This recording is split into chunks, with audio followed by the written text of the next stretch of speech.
Paano ko na-achieve ang 10 sources of income at age 54? Answer, una-una friends, salamat po sa panonood ng short video na ito. Ito po ay 892 video na nagawa natin sa channel. Alright?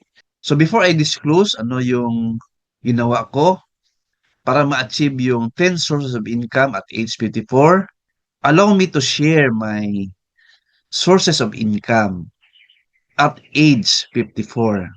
Ito po. Number one, my full-time job. Number two, part-time teaching of business subjects. Number three, commercial space for rent. Yes, may tatlo tayong slots.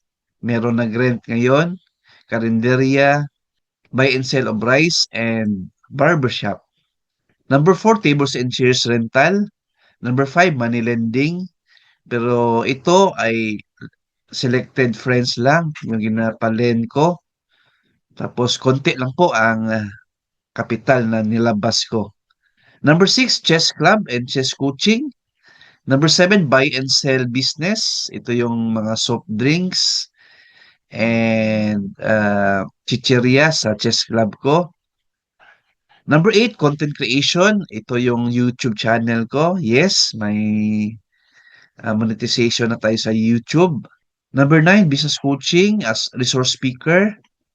Yes, friends, nag-conduct tayo ng seminar and webinar sa mga college students if invited as resource speaker.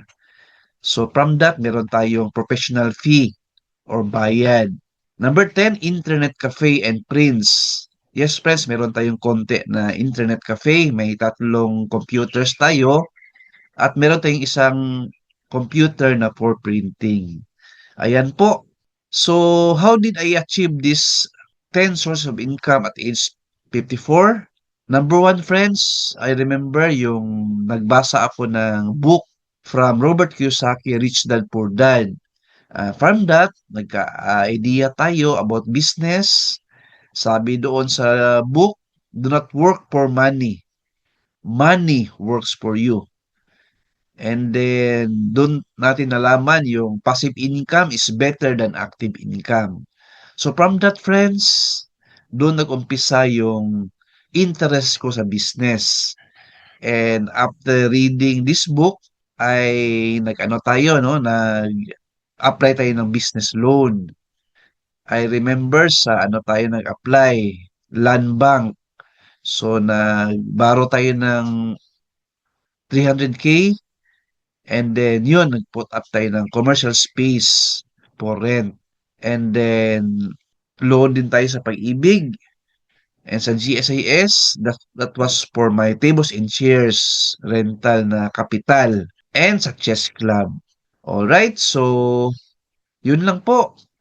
Reading business book from Robert Kiyosaki, application, and huwag kayo matakot mag-business loan.